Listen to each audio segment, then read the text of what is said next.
tic-tac, o tempo vai passando, a gente aqui sentado no banquinho conversando. Tic-tac, o tempo vai passando, a gente aqui sentado no banquinho conversando. Tic-tac, o tempo vai passando, a gente aqui sentado no banquinho conversando.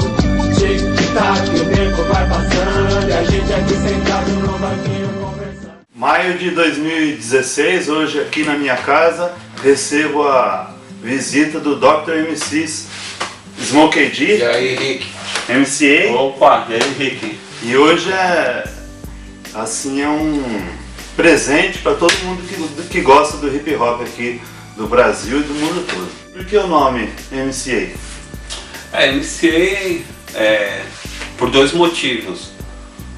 Pelo Way é meu sobrenome, que é A de Anjo, e também uma referência do nome do MC dos Beastie Boys, que eu era muito fã dele, sou até hoje fã dos Beastie Boys, especialmente dele. E o seu, Smokey D? Então, meu apelido Smokey, eu ganhei no serviço. Eu trabalhava de office boy no Banco Itaú, né, nos anos 80. E na época eu fumava tal, então eu gostava de fumar cachimbo, com aquele tabaco aromático, né? Então na hora do almoço eu saía, né, subia lá pro terraço do prédio, eu trabalhava ali na ladeira General Carneiro. Então na hora do almoço eu subia lá no terraço e ia subir o cachimbo e ficava fumando. Aí os office boy, ei mano, já tá fazendo mais smoke. E aí tipo, quando eles passavam na minha mesa, e aí smoke. E tinha um menino que o nome dele é Bichuli, ele é DJ, nunca mais encontrei ele, e a gente começou a fazer uns negócios junto. E aí ele começou a me chamar de Smoke, aí Smoke Robinson, Smoke e tal. Aí ficou Smoke. Quando a gente foi pra São Bento, depois a gente até fala a história da São Bento, mas quando a gente foi pra São Bento, lá na São Bento, que a gente bateu na lata, aí se eu não me engano foi o Blau, falou assim, meu, Smokey D. Em referência a um DJ gringo que tem, que é o Smokey D. E do Fat Boys também, né? Também o Prince Marquis, né? Aí fica Prince Marquis, o pessoal achava que era Smokey D, mas na verdade era Prince Marquis. Mas aí foi pelo Smokey D, e o Smokey D eu ganhei na São Bento. Então Smokey eu ganhei quando eu trabalhava no Banco Itaú, né? E Smokey D fui batizado na São Bento pelo pessoal. E um ex-membro do Dr. MCs, o Dog J, porque ele não deu pra estar aqui? Então, o nome do Jay, na verdade, eu acredito que seja ele é muito fã do Snoop Dogg, né? Tanto que o pessoal pode acompanhar nos clipes do Dr. aí, vai ver que até fisicamente assim ele parece um pouco assim. Ele começou como Dr. J, né? Se prestar atenção nos primeiros discos, nas primeiras músicas do Dr. MCs, ele fala dele como Dr. J. Sou Dr. J e tal, não sei o quê. E o J é o em inglês do J, né? Que é o sobrenome dele, que é Junior, né? Então ficou Dr. J, a abreviação do J e tal. E depois, pelo fato do Snoop Dogg, da aparência que ele tem, que eu acredito que seja isso, ele adotou o Dog J. E quem criou o nome Dr. MCs? O Dr. MCs, tipo, nos anos 80, a gente se reunia na casa do MCA, né, lá na Vila Inhocuné. E o grupo ainda não tinha nome, a gente se apresentava, ele como MCA, Smokey D e tal, a gente subia nos palcos pra cantar, e um dia a gente sentou e falou, vamos escolher um nome. Aí fizemos uma lista, escrevemos alguns nomes lá, e no meio dos nomes tava Dr. MCs, inclusive até tinha uma versão em português, né? Era os Doutores, Mestre de Cerimônia. Mas eu falei, putz, cara, é um nome muito grande, né? Mas a gente pensou. E, na verdade, os nomes todos eram em português, assim, né? E tinha uns bem absurdos, assim, tal. Tinha um que era Gladiadores do Rap. The Gladiators e tal, né? Ainda a gente encontra uns nomes assim no rap, assim. Mas naquela época a gente não tinha muita referência, né? Não tinha muita ideia, assim. Não tinha muito rap, não tinha como a gente ter uma noção. E aí, tipo, doutores, aí no meio do nome tava lá, Doutores Mestre de Cerimônia. Só falei, puta, é um nome muito grande. Nós começamos a imaginar assim, pô, imagina anunciando agora com vocês, os Doutores Mestre de Cerimônia. Até mesmo na época, né, meu, que tinha muito lambi-lambi. Aí nós falamos assim, pô, o tamanho do lambi-lambi pra escrever. Falei, meu, vamos fazer o seguinte, vamos passar pro inglês, né, meu? E aí ficou Dr. MCs. E aí a gente decidiu, lá na casa dele, né, por votação. Finalzinho dos anos 80 lá e tal. Era o que? 86, por aí assim. E na época eu sempre fui rapper, também fui DJ. Mas na época eu cantava, o Smokey também cantava e o meu irmão, DJ Dusa, que era DJ. Foi o primeiro DJ do Dr. MC. Primeiro salão de baile que você foi? Olha, tipo, o primeiro salão que eu fui, eu acredito que foi a Toco. Na época ainda que era o Iraí Campos que discotecava. Eu morava na Vila Talarico e eu lembro que o hip hop estava chegando no Brasil, isso daí era no começo de 1981, 82, e eu fui na Toco. E a Toco ainda, tipo assim, tocava muita black music, muito. O Iraí Campos, ele tinha um repertório bem legal, assim. E numa dessas indas lá foi que eu vi o clipe da Buffalo Girl. E aí depois que eu vi aquele clipe, aí eu até... eu já era DJ, né, nos anos 80. E foi depois desse clipe que eu comecei a arriscar um pouco de scratch, essas coisas assim. Mas o primeiro que eu me lembro, o primeiro baile assim, conhecido foi a Toco. E você, MC? Eu sempre morei mais de 40 anos na Avenida Oconé, que é Arthur Alvim, Zona Leste de São Paulo. E lá eu fui muito na sede lá que tinha, que era Sociedade de Amigos de Arthur Alvim. Ah, sei. Que onde a Black White começou a fazer baile depois, tudo. E foi o primeiro salão também o primeiro palco que eu pisei como rapper. Foi num concurso de rap da Black White lá. Da Black White. E assim foi que eu conheci o MC, porque a gente se conheceu no colégio onde a gente estudava. A gente tinha um amigo em comum, né? E ele era dançarino, o Bira, a gente dançava break na Toco e tal. E eu comecei a arriscar escrever uns rap. E ele conhecia o Cláudio. Ele chegou pra mim, pô, Smoke, aqui a gente estudava no colégio, chamava João Pinheiro, na Vila Matilde. E ele falou, pô, tem um cara aqui que faz rap também e tal, não sei o que. Aí me apresentou pro MCA. E o MCA já estava participando de um concurso na Black White. Aí ele me convidou pra tocar, eu falei, pô, mas eu não sei a música dele. Aí eu falei, peguei um trecho da minha música, juntei com a música dele. Na verdade, assim, era o segundo que eu estava participando. O primeiro concurso de rap que teve na Black White, eu tive a felicidade de ganhar. E a instrumental que você usou, que cantor que era, você lembra? Eu lembro, pô, Original Concept. Pode crer. Ah, é? Análise. Caramba, pesadona. Então o louco, o cara já usou a maldade, mas quem era o dono do disco? A Black White? Não, era o meu irmão. Ah, meu irmão, ele tinha, ele já gostava já gostava. Ele um acervo muito grande de vinil, meu irmão. E ele hoje é da equipe Morenalha, faz vários bailes. Isso no Original Concept no primeiro concurso. E no segundo, qual instrumental que você usou? O segundo eu não lembro. Você também não lembra, cara. Eu lembro do terceiro que nós participamos, o segundo nós tocamos, nós perdemos pro Bad e pro Passarinho, lembra do Bad da São Bento e tal? Que é grafiteiro e rapper. Nós perdemos pra eles. E depois o terceiro nós participamos, foi numa sedinha lá de Jardim Marília. Aí nós já usamos Dr. Jekyll e Mr. Hyde. Pode crer. Aquele que é em cima do Tom Cruise. E nós cantamos a beat, que é o que beat quer dizer. Aí de lá... Pô, uma coisa, igual o disco Hip Hop Cultura de Rua, a música que mais se destacou foi a do Taíde, que era uma música balançante. Sim. Quando um cantor de rap ele canta em cima de uma instrumental balançante, ajuda a vender? Ajuda porque, no caso, a galera, você envolve a galera, né, meu? A galera deixa de só prestar atenção no discurso e a música em si já incita a galera a se divertir, a dançar, então ajuda, né? Porque no caso do Dr, a gente sempre teve essa preocupação de fazer música para dançar e a música que é para ser prestada atenção no discurso.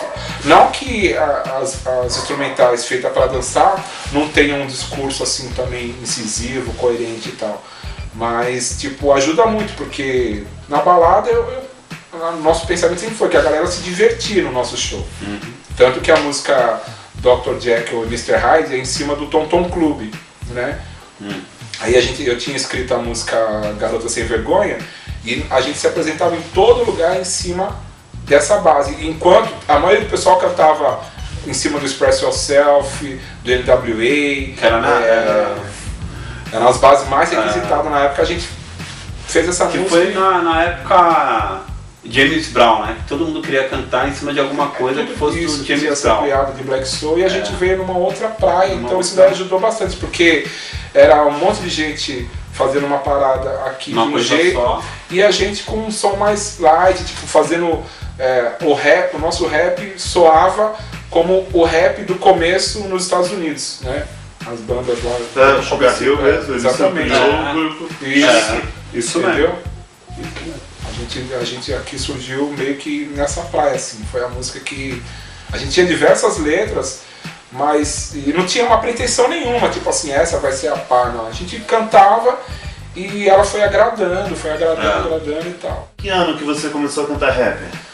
Foi mais ou menos, foi nos anos 80, por volta ali de 85, 84, 85 que a gente começou a cantar rap. Que eu comecei, tipo assim, sozinho, assim, conhecer o MCA, né?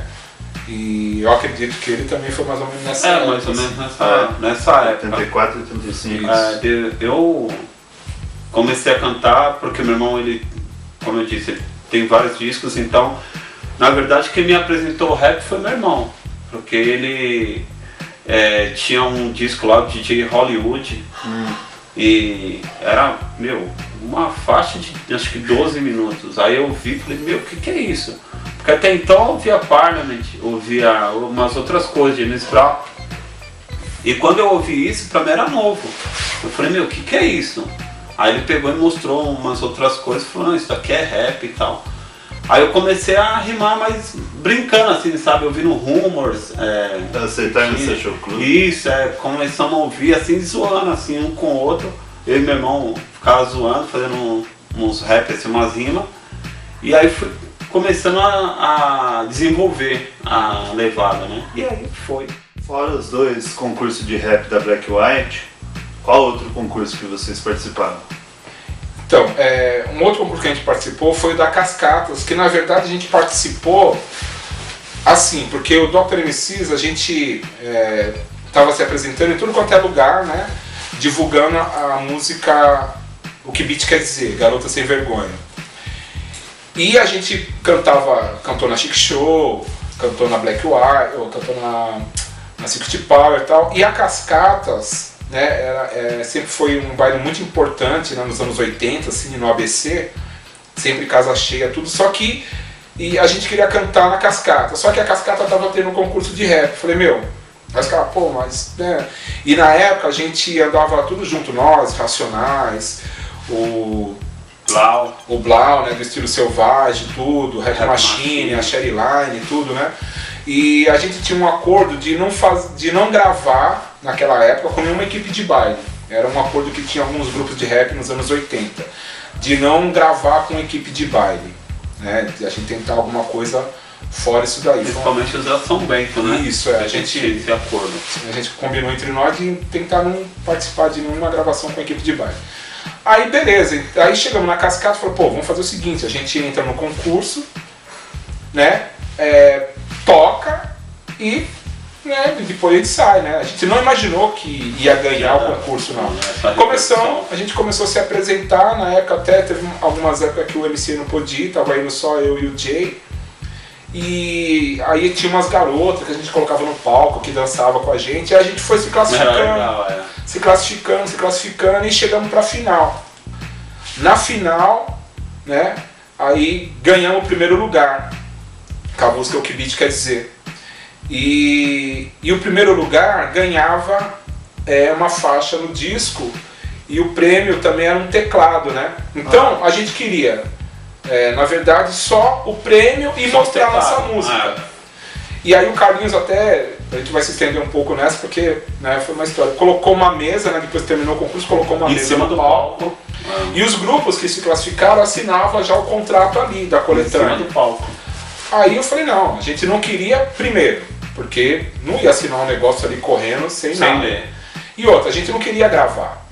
Aí descemos, ficou aquela conversa lá no camarim, aquela coisa toda. Acho que muita gente não sabe disso, né? Ficou toda aquela conversa lá no camarim, o Carlinhos, não, vocês não podem, mesmo, vocês pegaram o primeiro lugar, vai estar todo mundo esperando vocês no disco e tal. Ele falou, não, fala o seguinte, dá o primeiro lugar pro segundo e assim por diante, mano. A gente só quer o prêmio. Não, bom, fala o seguinte, sobe lá, só simula que vocês estão assinando e tal, e depois a gente vê como faz. Firmeza, subimos lá no palco, assinamos lá, fizemos o que assinamos e tal, pegamos o prêmio e foi embora. Aí eu trouxe o prêmio pra casa, quando eu cheguei em casa eu vi que o teclado não servia pra nada. Cheguei e falei, eu não quero isso aqui não. Devolvi o prêmio, trocar, né? Aí tinha um mixer velho lá, e ele pegou e me deu um mixer, né? Um Gemini e tal. Um mixer velho, tava encostado, dá isso aqui, vai ter mais utilidade pra mim do que esse negócio aí. E pô, mas depois a gente ficou, né, ele ficou tentando negociar com a gente, pô, vocês têm que entrar no disco, vocês pegaram o primeiro lugar, tá todo mundo esperando. Aí ele falou, vamos fazer o seguinte, eu dou uma outra faixa pra vocês, né, e vocês se destacando, eu dou o solo pra vocês. E aí beleza, então foram vários almoços aqui, né, foi. A gente comeu feijoada pra caramba, no Carlinhos, que a gente só vinha de quarta-feira. Não, vamos fazer uma reunião na quarta, que era de feijoada num barzinho que tinha lá no Parque das Nações. E aí chegava no final da feijoada, Carlinhos, hoje, não, a gente não quer gravar não. Aí no dia que ele falou que dava mais uma faixa e o álbum, ele falou, não, beleza, faz o contrato, vamos levar para o nosso advogado, ele vai ler, tal, não sei o quê. Aí foi... Essa foi a nossa participação no concurso. Só que antes do concurso da Cascata, nós se apresentamos também, concorremos num concurso da Aliança Negra, que teve aquele álbum, que saiu um álbum da Aliança Negra. Tem o álbum aí. Então nós participamos também, aí nós não se classificamos, não sei porquê, né? Não, tinha uma... a gente viu a ficha de... Tipo assim, né, onde os jurados põem as notas, né, e tinha umas coisas que, tipo, falei, não, concurso de rap não tinha a ver, tinha umas coisas que... Harmonia... coisa de votação, tipo, igual escola de samba. Eu falei, bom, mas até aí não ganhamos, né. Aí nós saímos fora, depois de um tempo até encontrei o cara que realizou o concurso na época e falou, porra, mano... Desculpa, falou, putz, cara, desculpa, era pra você estar naquela coletânea, meu, não sei o que veio na cabeça daquele jurado de... Foi muito show a apresentação de você. Nós também participamos num concurso lá no Terraço de São Miguel. Eu fui no baile da Black White lá, esses tempos atrás. Então nós participamos lá num concurso que teve lá. E nós tivemos que ficar mais ou menos 1h30 depois que o pessoal foi embora. Aquele dia lá foi assim, o Duda convidou a gente para tocar no terraço. E aí nós fomos, até foi eu e o Jay e tal, chegamos lá, a gente não sabia o que era, chegamos, tava rolando um concurso de rap. E aí, de repente, até aí, beleza, né? Nós entramos, nós não sabia que nós ia se apresentar no terraço. Foi do caramba a apresentação toda e tal. E no final, eles deram o prêmio para nós, primeiro lugar. Gerou uma confusão extremamente grande, porque tinha um grupo lá que era muito querido lá da região, com torcida, os caras lá, né? E os caras já vinham se classificando lá. E de repente nós chegamos e nós ganhamos. Tipo assim, quer dizer, isso daí a gente não sabia, né? Então, a gente não sabia. O pessoal tentou utilizar a gente, tacaram um monte de lata, não em nós, né? Lata, garrafa na equipe, lá no palco, chama de marmelada. Até eu ia achar que seria marmelada, né? Porque um grupo que não está participando, a primeira vez que aparece, classifica e ganha. Então, como é isso, né? E aí, tipo, o pessoal depois não queria deixar a gente sair. No fim, nós ficamos lá a noite inteira no terraço, fomos embora só de manhãzinha praticamente. A noite inteira, porque a festa era a noite inteira. Mas nós saímos só de manhã, depois que o pessoal foi embora, porque o pessoal ficou realmente, queria até quebrar todo o salão, tudo. E daí foi, Duda, era a armação do Duda, era o Master Duda. O Doctor não tem culpa de nada disso daí, não. No início, quem era o DJ do grupo? Era o DJ Duza. Foi o primeiro DJ do Dr. MC. E no concurso, no Clubhouse, quem era o DJ? Então, o Duza, depois ele tipo, começou a ter uma dificuldade para acompanhar o Dr. Aí ele mesmo falou assim, rapaziada, pra mim não dá para eu ficar acompanhando vocês, né, e tal.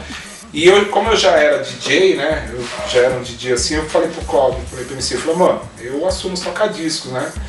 E aí eu já comecei a ensaiar tudo, né, e eu já começava a ensaiar com o Dr. Inclusive, o pessoal pode acompanhar nas minhas redes sociais lá, né, nas páginas até do Dr. também. Eu treinava num 3 em 1. A gente ensaiava em casa, né, eu morava na Vila Matilde, morava perto da Toco até. E eu tinha 2 3 em 1. Um da Nacional e o outro não me lembro dele, se era um gradiente e tal. Então eu comecei a fazer scratch num 3 em 1. Tem uma foto dele, depois até passo lá pra você. Eu modifiquei todo ele e tal, assim, ele ficava até na diagonal assim, e eu usava o seletor de, né, fone, cassete e tal, pra fazer os cortes, né? E foi ali que eu comecei a fazer scratch e tal. E a primeira vez que eu me deparei com toca-disco MK, né, tipo assim, foi... Na verdade, tipo assim, tinha uma vez um garoto deixou em casa pra eu ensinar ele a tocar e tal, mas a gente tocava com equipamento das casas noturnas, então aí eu assumi os toca-disco, no concurso eu que tava tocando. E no palco era ele? No palco sempre foi, era eu, MCA e o Dog J. Os dois na frente, e eu cantava. E você chegou no show, ele está cantando ali, daí o microfone para você atrás na mesa e também cantando? Sim, rap? Sim. Tipo, por um bom tempo ficava o microfone fixo, né, em cima dos toca-discos. Depois de um tempo eu consegui um headset, então eu tocava, e algumas músicas que não tinha muita performance, porque naquela época os DJs a gente até brinca, que eu lembrava uma vez num show com o Comando MC que o DJ dele tá com uma pilha desse tamanho de disco, assim, né, que a gente sempre usava muitas colagens, né, virava.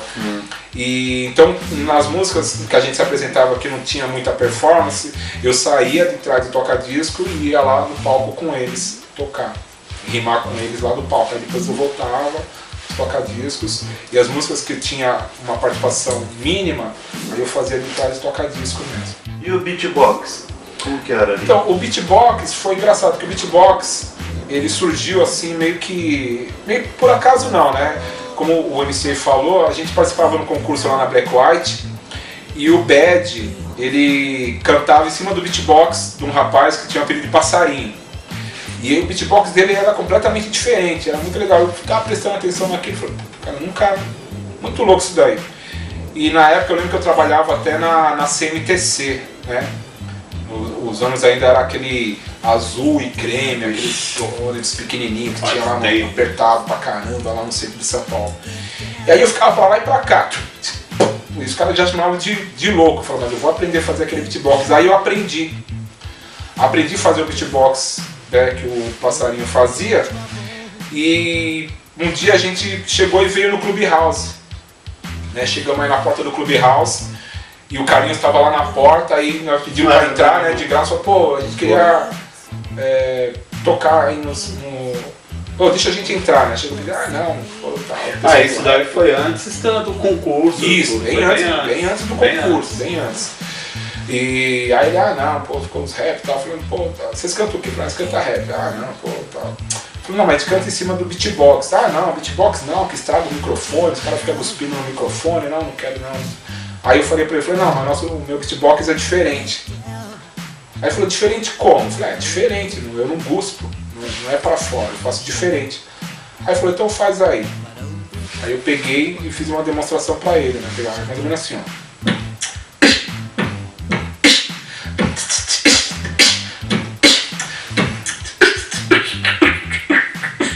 Aí ele rapidinho já pegou a gente, pô, não, entra, já subiu com a gente correndo aquela escadaria do Clubhouse, já foi no palco, já anunciou, pô, tem um pessoal aí que logo mais tal, não sei o que, lá, pô, como se chama? Dr. MC, tal, não sei o que, o cara faz um beatbox. Aí me chamou no palco, e graças a Deus aquele dia o som tava reguladinho, redondo.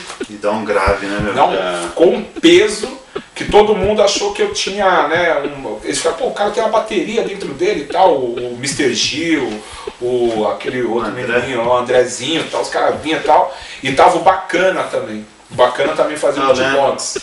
Aí o Bacana fazia um beatbox do jeito dele do lado e fazia um outro. E aí, tipo assim, né, eu herdei esse lance aí do Passarinho e comecei a se apresentar, né, a gente se apresentava muito com o beatbox, né, era muito presente naquela época, e graças até a esse estilo do beatbox, eu ganhei um prêmio lá do Festival da São Bento, na época como um dos melhores beatbox, né, do hip hop e tal, E fiquei até muito orgulhoso disso, agradeço ao Banks, ao Andrezinho, né, o pessoal todo que da organização lá daquele evento lá do hip hop também. Na época que você começou a cantar rap, você era office boy então? Era office boy. E você, MC?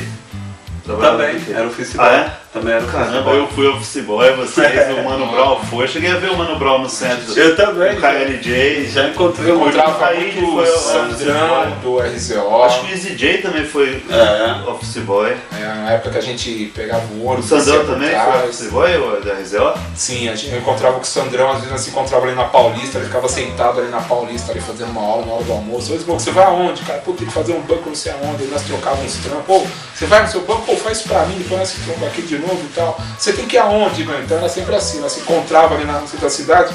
E aí, mano, tipo, as transações que não envolvia grana, que às vezes era só entregar um documento. Pô, mano, você vai aonde? Ah, eu vou pra rua tal. Você fala, ô, mano, deixa esse bagulho lá pra mim lá e tal. E ô, Smoke, você vai estar onde? Puta, eu tenho que ter parada. Ô, mano, pô, quebra essa, mano, leva lá. Aí essa troca de trampo fazia o nosso tempo de trampo na rua, reduzia, então quando o tempo livre que a gente tinha, a gente se encontrava e ficava trocando ideia. E lembrei de um cara também que faleceu, que ia muito na São Bento, depois vocês vão falar dele, o J.R. Brown também, Sim, ele era office boy, né? Sim, sim. Também era office boy. Quando vocês colavam na São Bento, como era o movimento ali? Já tinha bastante rapper ali? Tinha bastante. É. Baby Boys, que eram Racionais, tinha o Rap Machine, tinha Estilo Selvagem, que é o J.R. Blau, tinha o Taíde, Sampa Crio, tinha o Código Jack, 13, o Jack, todo o pessoal do hip hop cultura de rua colava na São Bento, né? A maioria do pessoal. Mas antes de sair o disco, vocês já colavam lá? Isso, porque assim, a gente, na verdade, foi na final do concurso de rap da Black White, ela foi naquela casa noturna que tinha lá na Amador Bueno. Isso, como lá na chama? Chanel Disco. Chanel. Aí, o que acontecia? No concurso da Black White, sempre o Bad ganhava o primeiro, a gente classificava em segundo. Assim, então era pra sair um disco, no fim, até hoje, não sei o que deu. E aí, Claudinho, o que deu aquele concurso lá? A gente não sabe o que deu. Aí um dia o Bad falou assim, pô, cara, vocês são muito bons, mano. Vocês tinham que ir lá na São Bento, vamos marcar pra vocês ir lá na São Bento. O Bad que convidou a gente pra ir na São Bento. Ele que apresentou a São Bento pra nós. E aí nós chegamos na São Bento e, né, na São Bento era um lance que era muito mais os b-boys do que o rap. E era um negócio bem fechado assim mesmo, não era qualquer um que colava. Não adianta você chegar, eu danço, eu canto, que você já se enturmava. Tanto que, né, nós chegamos lá e o pessoal levou a gente pra fazer o rap na lata. O Blau que, né, falou, não, os caras pra mostrar que os caras manjam, tem que mandar uma rima na lata. O que é mandar uma rima na lata? As latas de lixo, né, que tem, né, nos metrô, aquelas de alumínio. Então tinha uma ali em determinado lugar que, inclusive, pelo ambiente, ela dava uma ressonância que era bem legal, assim. Então os caras faziam a batida na lata e a gente mandava uma rima. Então aí nesse dia todo mundo ficou em volta, né? O pessoal falou, era uma espécie de um batismo. Era um freestyle, né? Isso, ou cantava um trecho de uma música e tal. E aí os caras falaram, mano, vamos ver se vocês representam. Levou a gente pra lata e começaram a fazer a batida. E a gente cantou, né, o trecho de algumas músicas nossas, assim, e o pessoal curtiu, né, as letras, e no final da rima falou, mano, seja bem-vindo, vocês fazem parte da São Bento. Foi da hora, putz, é uma... inesquecível, entendeu? Inesquecível. Graças a isso, a todo o pessoal, o Blau foi uma pessoa que ajudou muito o Dr., principalmente no começo de tudo. E a Roosevelt, como que era ali? A Roosevelt foi legal, assim, porque o que aconteceu, teve uma época que teve a separação da São Bento, né, que era, a São Bento só ia ficar os b-boys, e na Roosevelt só os rappers. Aí começou, vários b-boys da época também foram pra Roosevelt, que falou, não, a gente se identifica com o pessoal e tal, não sei o que aconteceu na verdade, que teve essa separação. Aí nessa época os caras até formaram o Sindicato Negro, né? Isso mesmo.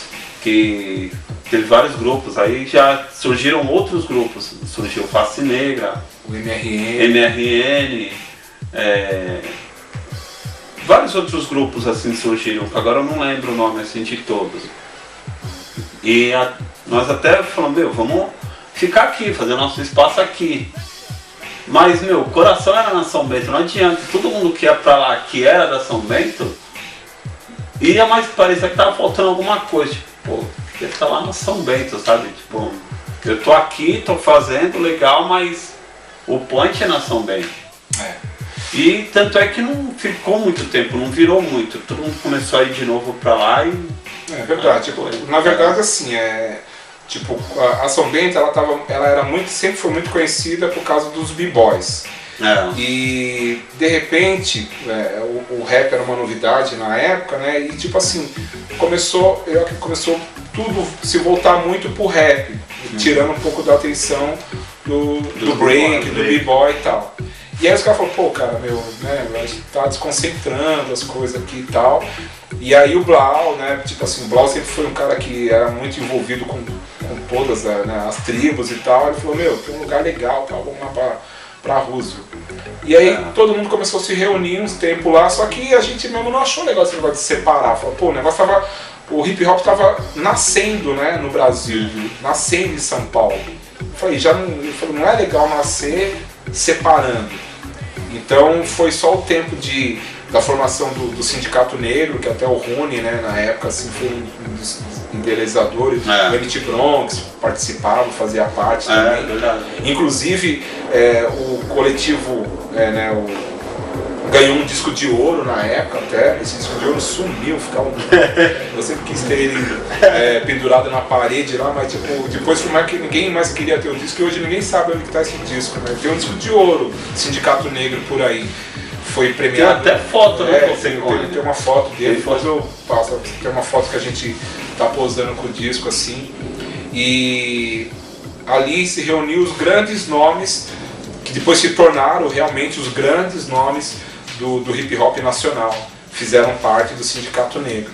Sherry Line também fez parte. Que eram muitos grupos assim, aí de vez em quando dá uma lembrança, o fulano de tal tava lá, porque não dá pra lembrar de tudo. E uma pergunta importante, quando vocês começaram ali a cantar rap, 85 ali, 86, o Pepeu já, o Melo do Bastião, o Melo da Pipoca já fazia. Então, na verdade, eu comecei a escrever depois que eu escutei o Black Juniors, Mas Que Lindo Está, né? Aí eu escutei o Black Junior e já comecei a rabiscar algumas letras. Aí eu escutei o Melo do Bastião, em cima do Fly Guys, acho que na Bandeirantes, não lembro que rádio que foi. Na Band. Aí eu peguei, dali eu comecei já a escrever mesmo, já pensando em ser um rapper também. Só que tipo assim, eu não cantava em lugar nenhum, eu só tinha minhas letras, né? A gente começou mesmo tocar, foi no concurso de rap, no começo dos anos... lá para 87 mesmo. Final de 87 que a gente começou a frequentar a São Bento. Mas a gente já tá individualmente, né, sem se conhecer, a gente já estava envolvido no hip hop. Eu já estava envolvido no hip hop desde o começo dos anos 80. Assim que começou a tocar no rádio os rap gringo, né, o Curtis Blau na época, que a gente começou a ver, prestar atenção que tipo o funk soul, né, na época não era mais cantado, né? Na hora que a gente ouve o melô da bailarina, né, que já é um rap ali, né? O Yamama, o Curtis Blow mesmo, você ouve o Curtis Blow já é com The Gang, você vê exatamente. É verdade. O Yamama também já é um rap, que ele é declamado. Então quando esse tipo de música começou a tocar no rádio, na POE FM, nas rádios, pelo menos comigo já chamou a atenção. Eu falei, pô, cara, que diferente, né, meu? Eu sempre comprei disco, tal, de Black Soul, tudo assim e tal. E aí quando saiu os discos do Curtis Blau, eu comecei a comprar todos. Aquele... Putz, cara, não vou lembrar o nome agora, depois no da entrevista eu lembro, eu falo também, que eu escutei, eu falei, meu, as minhas referências eram todas gringas, né? Vinda, tipo assim, quando começou a fazer a fusão da Soul Music pro rap. Ainda não tinha nem o Grandmaster Flash, né, o Mensagem lá, de mensagem e tal. ainda não tinha. Depois que tocou a mensagem, então aí foi. E o legal assim, eu ouvi também o Pepeu, quando eu ouvi eu falei, meu, o que é isso, sabe? Porque É o beat, meu, vai era mais, tipo. muito legal assim pra época, até hoje era legal. E também é Miele, eu ouvi Miele, aquela. Assim, em 80, né? Em 80. Ele sampleou o Sugar Hill. Sugar Hill, foi o primeiro que eu vi assim em sampler, que eu falei, meu, ele tá cantando Sugar Hill, mas em português, que a gente até então não sabia que era uma outra letra, era só a base que ele tava usando, né?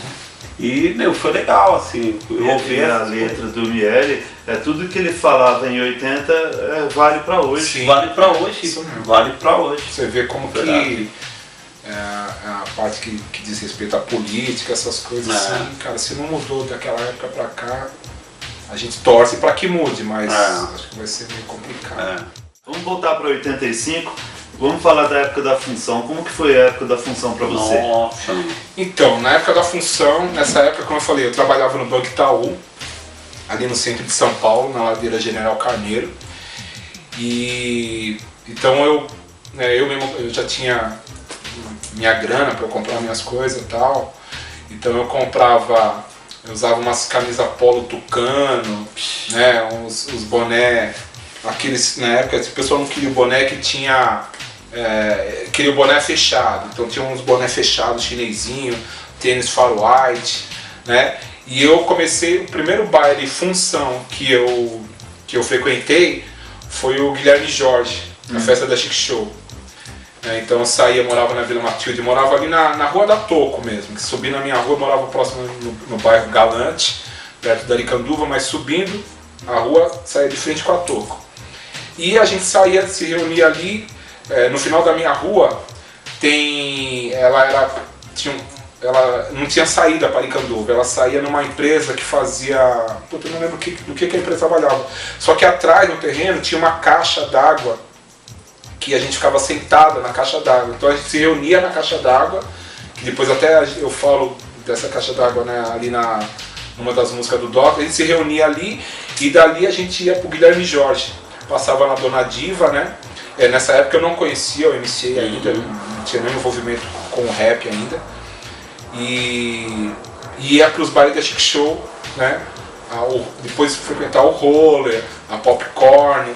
Entendeu? Foi uma das festas que eu mais frequentava no tempo da Função, foi o Guilherme Jorge. A gente tinha a nossa banca na Vila Matilde ali, ia todo mundo pra lá, domingo à tarde, e na volta subia pra Toco. Que a Toco também era black music, era muita black music, era muito black soul na época. Então terminava o Guilherme Jorge, a Zinha ficava ali na porta da Toco, era uma época que todo mundo tinha medo de ir na Toco, por causa do tempo da Função. Era corte escovinha. A gente vê umas coisas hoje que a garotada faz também hoje, a garotada que curte um pouco o funk, os moleques com o cabelo cortado, então na época a gente fazia aquele corte escovinha e tal, né, fazia umas marquinhas aqui do lado, jaqueta de couro, eu tinha um Ray-Ban caçador, então a gente metia todo um estilo mesmo, assim, né. Ainda preserva algumas coisas daquela época, assim, tipo, né, meu, a gente tenta retrazer os bons tempos de volta. Eu, na época da Função, eu curti muito a Black White, nossa, Black White, porque eu morava lá perto também. Guilherme Jorge, eu fui muito, nos bares do Palmeiras eu fui, vi vários artistas, eu vi lá que a Chic Show trouxe. Depois eu fui pra Circuit Power, que já era no finalzinho já da época da Função, fui na Popcorn, fui em vários bares assim que tinha. Aqui em São Miguel, no Terraço, eu vim também. Voltando a falar de equipe, qual é a equipe de baile que você mais curtiu? Eu acho que eu mais frequentei... Que você mais gostou, que você mais gostava? Olha, na época, eu gostava muito da Chic Show e da Cascatas, assim, né? Eram os bailes que eu mais gostava. A Chic Show, porque a Chic Show tinha diversos bailes que eu gostava de ir. Eu gostei, quando eu vi o Guilherme Jorge, né? Lotado, tocando aquelas músicas, que eu saía do baile e ficava louco atrás daqueles discos. O Neon foi que a gente frequentei muito. Então foi Guilherme Jorge, Neon e o Clubhouse. Então a Chic Show, a Cascatas. E depois, quando eu comecei também nos bailes da Circuit Power. Então são as 3 equipes que eu mais frequentei. E você, MC? O que eu mais curti foi Black White, que eu ouvia umas coisas assim novas, que tem música que eu procuro até hoje, não acho. A galera danada dessa equipe. Circuit Power, eu gostei muito de... Vixe, ia nos bares também, porque eles tocavam muita coisa diferente. A Cascatas, Sessão Nervosa, não tinha pra ninguém. Você reparou que não dá pra gente falar uma só, né? Não dá. E a Chic Show, no qualquer baile que ia também era... Eu sabia que era casa lotada. Essa coletânea aqui que ele tinha falado até, da equipe Cascata, Vozes de Rua, que aqui estão MC Ira, Unidade 1, Dr. MCs com a música Garota Sem Vergonha, Star Boys, MC Jorge, Black in the Hoods e Balanço Negro. Esse disco aqui saiu, essa coletânea, em 92. E essa, até marquei aqui, ó, que essa coletânea aqui é Dr. MCs, vocês ampliaram, é pra fazer a Garota Sem Vergonha, o Tom Tom Club, né, que já tinha falado antes. Clube. E esse disco aqui, então é aquilo que você falou mesmo, vocês participaram do concurso. Isso. Foram lá pra... Queria cantar. A nossa ideia não era entrar no concurso, nem concorrer com ninguém. A gente queria estar no palco do Clubhouse só. A gente só queria mostrar o nosso som. Só que como a gente, né, o som tava fazendo sucesso em todo lugar que a gente cantava, por aí. E a Cascata sempre foi um baile de muita representatividade aqui no ABC. Falou, pô, vamos tocar no Clubhouse. Só que, né, era no concurso, então a gente entrou no concurso. E aí a faixa na coletânea foi o prêmio, né? E depois de uma reunião, né, com Cascatas, ele ofereceu uma segunda faixa que saiu no volume 2. Que depois eu vou mostrar. Entendeu? E esse daí, tipo assim, como a gente cantava em cima do Jekyll e Hyde, sampleamos, né, a Tom Tom Club. A produção foi do Medzu. A foto que tem na contracapa foi tirada por nós mesmos. Foi. Essa foto ela foi tirada nas passarelas do metrô Vila Matilde. Né? Então essa foto ela foi tirada na passarela. Então a gente tirando a foto e o segurança do metrô vindo. E tinha que ser rapidinho. Tinha que ser rápido, porque eles não queriam que fotografasse nada próximo do metrô. Né? E também desse álbum aí, se for ver, a gente tem 2 faixas. Porque a música do Black in the Hoods é minha, de minha autoria. Essa letra? Isso, e também, ó, Black in the Hood, vocal by Dr. MCs. A gente participou. E Sweats de Smokey D e Jack. Isso mesmo. O Black in the Hood também. O Black in the Hood, eles eram meus vizinhos lá na Vila Matilde. E eles frequentavam a minha casa quando tinha ensaio do Dr. MCs. E incentivado por ver, né, o Doctor assim, tocar, né, acompanhava a gente nos shows assim, aí eles pediram pra gente ser padrinho deles. Então nós apadrinhamos eles. Então, né, na coletânea tem uma música, Quem é o Culpado, que é a música do MCA, que depois o Doctor regravou de novo. E no disco do Black in the Hood tem uma música que chama-se Aonde Você Vai, que é de minha autoria, que eles gravaram também na época. Que hoje também o Black in the Hoods é um grupo gospel.